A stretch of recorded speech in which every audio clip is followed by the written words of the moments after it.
Hi mums and dads, girls and boys. Grandad Phil again. I've got another story for you today. This one's called Squeakers. It was inspired by my grandson, Thomas.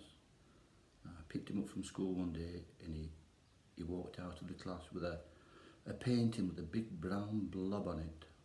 I said, "What's that, Thomas?" He said, "It's a mouse, Grandad." I said, "All right. Has it got a name?" He said, "Yeah, they call it Squeakers." "Well, that's a good name. Shall we write a story about Squeakers?" "Yeah," he said.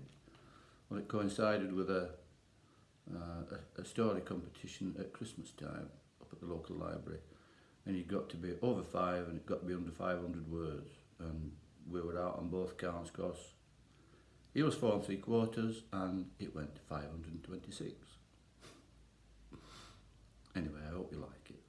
It's called Squeakers. Beneath an old house where the floorboards creaked, Squeakers, a field mouse, scurried and squeaked. He found this place for Lauren, his bride. It seemed a good choice for their dry winter hide. After gathering straw, they prepared a bed, cosy and snug for the cold months ahead. One last trip and their nest was complete, their final journey and their last yummy treat. With his belly full and straw on his back, Squeakers left Lauren to load up her stack. He heard the machine whilst scurrying away. Admiring their nest, he waited all day. She never arrived, though bleak winter did. Cold and alone in their hideout he hid. Now drifting to sleep, he remembered the fun in the cornfields with Lauren, all day in the sun.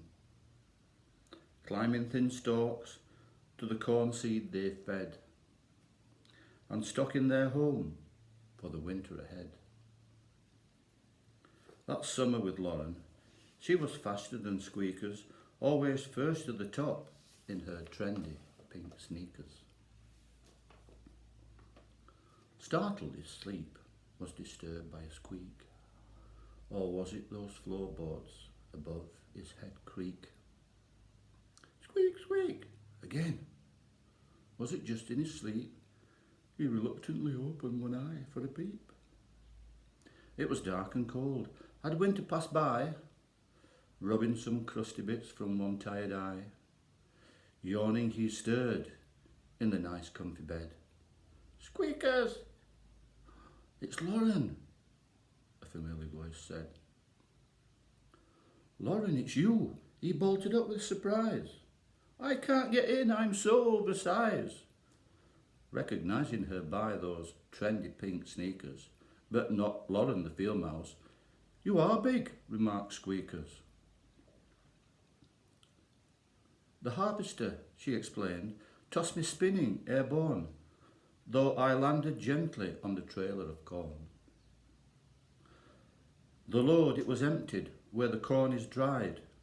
Into this huge round can I tumbled inside. Sinking under the shifting grain, every time I surfaced, I went under again. Not being able to climb out, I ate to get stronger. I feasted forever till I could eat no longer." Now bursting with energy, it was so hot and sticky, but my sneakers gripped better, though the climb out was tricky. But now I'm home, and I can't get in through the wall. I have such a big tummy, and the gap is so small. Squeakers suggested. She walked round the house. There could be an entrance for an oversized mouse. And if you get in, try this creaky old floor. There could be a gap bigger than our tiny door. Never expecting his plan to succeed, he followed to help, but she disappeared at speed. In their cosy warm nest, he waited some more. It was Christmas Eve when she came through the door. I did what you said.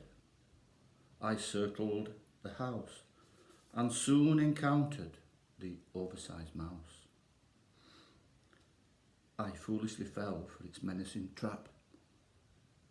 Desperate, I followed through a door with a flap. It wasn't a breed I'd encountered before. In hunting mode, it lay still on the floor. It suddenly pounced, its face full of rage. I climbed up a table and into a cage. This creature, annoyed by its mistimed attack, encountered a young boy. "Henry, get back!" The boy was carrying his small furry friend, similar to us, with a shorter tail end. When the boy locked the cage, I let out a squeal, befriending his hamster and its exercise wheel.